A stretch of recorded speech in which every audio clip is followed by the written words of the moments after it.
Atlanta, quarterback Josh Dobbs led the Minnesota Vikings to a thrilling 31-28 comeback win over the Atlanta Falcons on Sunday, less than a week after he was acquired in a trade from the Arizona Cardinals. Dobbs was thrust into the game after starting quarterback Jaren Hall suffered a concussion in the first quarter. Hall suffered the injury at the end of the Vikings' second possession after a 3-yard scramble on third down. He was hit hard by Atlanta Falcons cornerback Jeff Okudah and linebacker Kaden Elliss, and the back of his helmet hit the turf at Mercedes-Benz Stadium. Players and officials immediately began signaling for medical personnel, although Hall eventually walked off the field under his own power. Dobbs was expected to replace Kirk Cousins, who tore an Achilles last week, long-term but came into Sunday as the backup.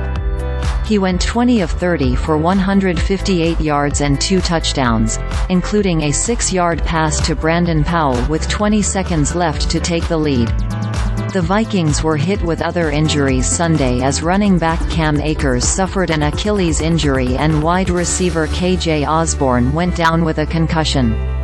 Just after pulling in a 13-yard pass from Dobbs to convert a 3rd and -8 in the second quarter, Osborn was hit in the head by Okudah. Osborn lay motionless for several moments and was eventually surrounded by the entire Vikings team on the field.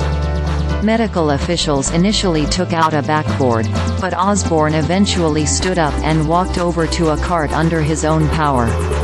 He gave a thumbs up as he was driven to the Vikings locker room. The injury left the Vikings without 2 of their top 3 wide receivers.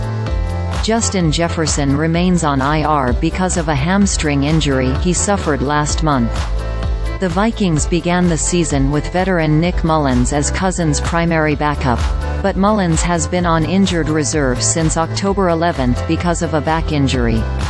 Dobbs was the only other quarterback on the active roster Sunday.